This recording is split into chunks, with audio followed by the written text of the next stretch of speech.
All right, top left hand corner. We got Top. Ganzi. Ganzi.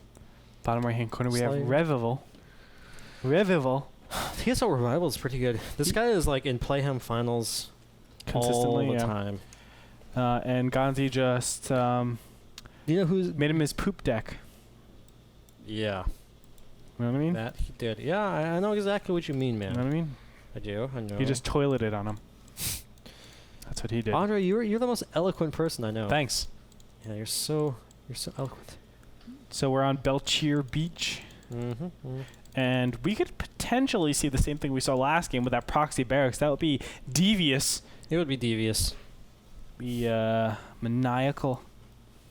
Yeah. I can't imagine that Ganzi would be doing the same build twice in a row. Although, that being said, we have seen Slayers players do the same build in a row multiple times. Proxy barracks. Now, this is something that we always see from the Slayers team. They always proxy the barracks. No matter what, they will proxy the barracks. It doesn't matter if it's close or far away, they will proxy the barracks. Why? Because you get into the drone gets into your opponent's base, and what happens? They say, oh crap, it's a proxy barracks. And they make, slightly less drones maybe. They make probably their spawning pool a lot earlier, things like that. Yep. It screws them up. It's a mind game right there. Yeah, it creates the feeling of uncertainty. And of course... And look at this. Look at this. Well, what is this drone path? Let's go ahead and look back at it. I'm going to scout this way. Yeah, he's really looking for the proxy. And does he find it? Yep. Yeah, he will. Yep. So he knows. He sniffed out what Ganzi was trying to do. He's like, you are trying to game me, but not today, sir. Not today. Maybe tomorrow. If there is going to be a tomorrow, because if a Revival loses, there is no tomorrow. You know what I mean? Well, for him, that's just like morbidly obese, man. Why would you say that? Because he is up against the wall. Oh man, Revival! Watch yourself. Shake that ass. You don't know that song, dude? I do, but Or Casting StarCraft? Yeah, I got it. this bunker Tell me actually... what you're working with. He's working with an SEV, a Marine, and a building First bunker. Marine! Ganzi, be careful! Okay, the bunker should go down. Oh, the bunker... The bunker, died as soon as it completed, actually. It was kind of a weird thing. And yeah, he did this last game, too. He lost one of his bunkers before... Okay, Revival's in a much better position, though, than last game. Yeah. Let's go and look at the income. They're even in harvesters! Thank God Ganzi has mules, though, because look at his income. How mad are you right now? I'm actually quite peeved. Because he can just throw away 2 Marines, an SUV, and a bunker. But, Oh, it's still do pretty good. Pretty good economy. It's no problem. Okay, here we go. Zerglings can push up here, but they see 3 Marines. 3 Marines actually kill 5 Zerglings if they're micro correctly. And Ganzi is pretty good at microing his units. Yeah, he's a pretty good microer. Pretty decent player, Andre. God, one day we're gonna have to actually tell everybody how that actually came about. It'll be hilarious. I like...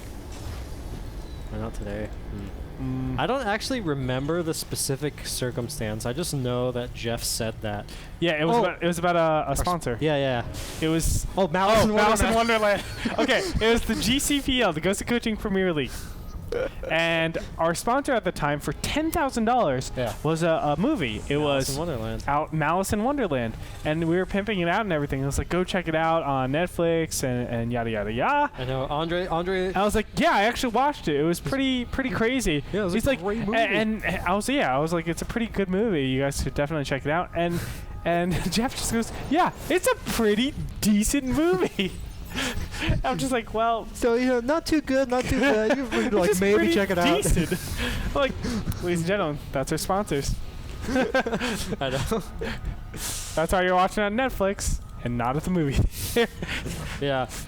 So I definitely recommend you to Yeah, we're Netflix for $2 rather than $15. We were told by the sponsor that, oh, go check it on DVD. It just got released and everything. He's like, yeah, it's a pretty decent movie. I saw it on Netflix last night. We're like, oh god damn it. But that cool. was pretty much that was probably one of the funniest moments. I know. It was awesome. At least funny for us. Yeah. Maybe it's not so funny to everybody else, but it's funny to us. Yeah, I thought it was pretty humorous. It brought out the child's laughter in me. Okay? I mean, that's pretty powerful. Yeah.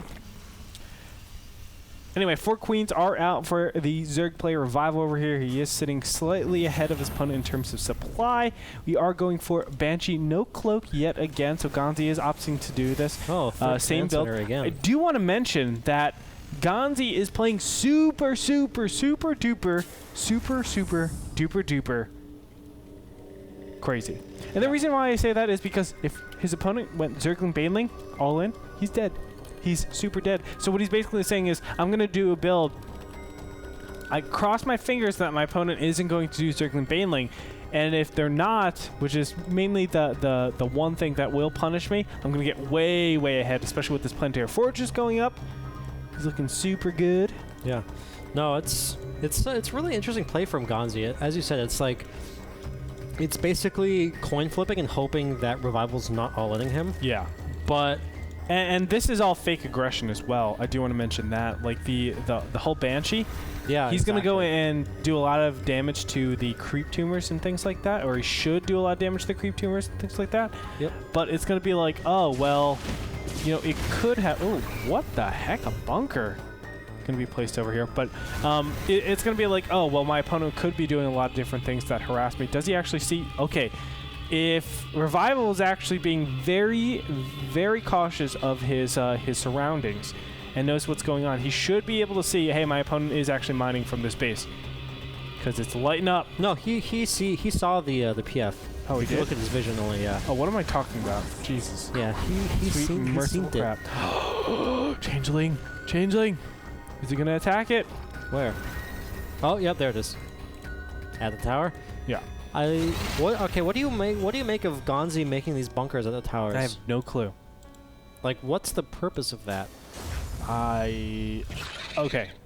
The purpose of these bunkers near the towers is to take the towers. Yeah. Does the bunker... I mean, okay. Does the bunker... How mad are you right now? How mad are you right now? Ever since... I do want to mention this really quick. Ever since I saw the scale, the 1 to Idris scale, I can't stop saying that. Like, how mad are you? I think it was the most hilarious thing ever. I don't know why. I couldn't stop laughing when I saw that. How mad are you on a scale of 1 to Idris? It's a very apt question, though. Duh. Anyway, go ahead. What was your question? I apologize. I guess, okay, so... Rudely interrupting you. Yeah, so you are... Okay, so is it only to just secure yourself the tower for, like, better? Well, think about what it does, actually. Ganzi right now is kind of in the dark. It actually gives away exactly what your opponent is doing, so you need to commit a little bit more than just, you know, a couple of Zerglings here or there. There could be units directly around it, so... It does give a lot of indication. It's just annoying, right? Having that bunker there, it definitely causes a lot of just a lot of problems because obviously you want map control as Zerg, especially on a map like Belshire Beach, and you don't have that. You have to commit a lot more. So right now, he's seen a lot of Zerglings, he's seen a lot of Roaches. If he saw just Zerglings, he doesn't really need to make a lot of anti-Roach units. Right? He can just stick with, you know, he can actually continue making something like Hellions, which is something I really implore all Terrans to do. If someone is going very Zergling heavy, go for those Hellions. But since he saw Zergling Roach, he knows that his opponent has this, you know, this range that he can't really go too far around. He has to stick on, you know, Zergling Roach Baneling for quite a long time because going to Mutas at this stage would be pretty inefficient. And the reason why I say that is because you're going such a weak Muta count.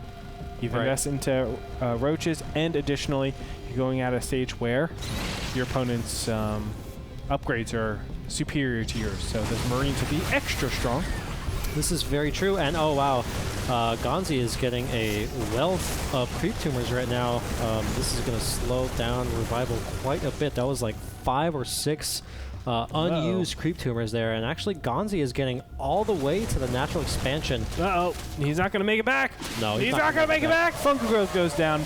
But, you know, that wasn't that many units, though. And yeah, Revival kind of walked into a bad situation there. He lost most of his ground army and a couple infestors. I think that was actually a pretty good trade. I mean, the big thing is you want to keep position. Yeah, but I think it was good for. I mean, I like that for Ganzi. I mean, he did lose some units there, but I think the important thing is he stopped that creep spread a lot. Now, the one thing I love about Ganzi is that he's been so active with that one Viking taking out all of the overlords that are actually around the map, so it powers that drop play, but he hasn't actually gone for that drop play just yet, focusing more on that left-hand side, denying that as well as possible. And I think Ganzi will be in a good position. I mean, these kind of trades are actually really, really good as long as he can get some of those infestors. These siege tanks, that's like a #1 priority. You have to go ahead and pick off those infestors. Else, if you have a huge infestor count and you keep that going, it's going to empower that Broodlord infestor transition as soon as endgame hits. Right. And oh, no! Yeah, Ganzi's walking into a lot of infestors right now, and oh my god, if he burrows all of those... He needs to put a scan down, but he's not going to do that. And there they all pop up there. This is going to be enough. There are no siege tanks around here, so these Funguroths are doing amazing damage. But is it going to be enough? That's the big question. Yes, it will. Pew, pew, yep. pew. So Revival does take... Okay, so actually 4 units survive that. And now Ganzi's reinforcements are here. What I was going to say is that it's a really good for Terran players to like leave a chunk of units near their bases to prevent the kind of counterattack that a lot of Zerg favor doing. Oh, and actually a couple infestors get caught off guard. Actually only 2 infestors remaining, but a lot of Zergling reinforcements are going to go for the surround and take down most of the units from Ganzi, unless he can pick them up, which he does. So great trade there from Ganzi. Actually, only 3 infestors remain from Revival. He did have about 8 or 9 beforehand, so... Yeah, now you might be saying Ganzi is in a bad position because he keeps losing his units. He keeps going against his opponent, but these trades are actually working out relatively well. Let's go ahead and look at the units tab. 3 infestors out in the field, and you don't want to just be going like 3 infestors, Zerglings, and then to Broodlords, and that's what I think. Oh no, Ultralisk Cavern is actually being upgraded. Excuse me. Yeah, excuse me. I like Revival going Ultras in each of these games. I like Ultras quite a bit on these maps. I have to agree. Broodlords are good, don't get me wrong, but Ultras, I don't know, they have that way about them where it really messes up a lot of compositions, and especially if you're going Marine heavy, Ultras are actually great tanks against those Marines, especially with the Chitinous playing. If it's 3-3 against 3-5 for those Ultralisks, what you're basically seeing is the Marines only dealing 3 damage. What does that mean? Well, it takes like 18 million shots to kill 1 Ultralisk. I think it's like 183 shots for a Marine to kill an Ultralisk. And here comes an attack at the 4th base of Ganzi from Revival, and it looks like he is going to be taking this planetary down. A big fungal on all these SCVs, trying to repair the PF. But here's the big problem. +2 armor is not researched. Yep. So and the 4th gets taken out. But meanwhile, we do have a counterattack by Ganzi going straight towards the natural. And I like that because the 3rd and the 4th are actually not really connected to the natural in terms of creep. Ultralisks are here, though, and they are in creep, so it'll help out quite a bit. Zerglings are going to string in, but they don't want to string in before those Ultras actually start tanking that damage. So Revival's actually going to lose his natural over here. Now, finally, the Ultras are going to get in here. Where else do we see any attacks? We don't actually have a lot of army. Nice EMPs actually go down on all those infestors. They get sniped as well. It looks like he's going to back up from here, but additional infestors from that top, they're going to be picked off a little bit here and there. The Ultralisk, oh my god, what is he doing? He's just move commanding all of his Ultras into this army, and he has nothing else, nothing of substance, no DPS to actually back this up. That's a big problem. So you can see Revival taking a huge loss from that engagement. Yeah, that was not the best way to handle this at all. No, it was not, and especially netting that planetary fortress net. that top middle position. He was looking really good. All of a sudden, things are just completely flip-flopped. Yeah, I mean, losing your natural expansion in exchange for your opponent's 4th base is not really the best trade. Oh, gosh. Ooh, nice fungal. but then good EMPs killed, you know, most of the energy on those infestors. And again, these Ultralists are literally just like rallying past these units and dying without really doing much damage at all. Yeah, precisely. And Revival is kind of crumbling under the pressure. He was actually looking pretty decent before this. Ganzi is just going pure Marine Ghost. He doesn't have to go anything else at this point. Yep. And that is a really, really tough army composition to actually hold off. You can see that these Marines are able now to kill the 3rd base. The trick to killing this army composition is actually infestors. You actually take out all the Don't you go like Roach Infestor against this? Yeah, you can go Roach Infestor. That's really good. But there it is. GG comes out from Rival. Ganzi is going to be the next person to qualify for the NASL Season 3. That gives it 6 Koreans in total. Of course, we knew a Korean was going to come out of this, but it will be Ganzi over Revival. It is. But that being said, we will see a foreigner qualifying because up next we do have Delphi versus Stefano. Yeah. So I guess we'll be back in a minute with these games. Yummy. It's going to be pretty awesome. It's going to be yet another ZVZ. And Delphi is really impressive, actually. I heard, the rumor has it, is that Delphi 2-0'd Gumiho in the IPL qualifiers this morning. Dude, he's smashing face. He's really good smashing lately, face. actually. And actually, in this tournament, in the NASL qualifier, he beat Hongun Prime and Czech Prime. 2-0. Yeah, really surprising. Each of those. So he's a Korean Slayer, but of course we know Stefano is definitely Korean Slayer himself. Stefano is probably the biggest Korean Slayer, actually. He took out really good players. Who was the protest that he took out? I can't remember now. He beat TSL Hyun and 2-0, and he 2-0'd Inori as well. Yes, that's right. That was yesterday, right? No, sorry, the day before. Thursday. The day before. That was Thursday. Yeah. So that being said, don't go anywhere. Ladies and gentlemen, it's going to be a ZVZ Delphi versus Stefano. We'll be back with that match after this break. Bam.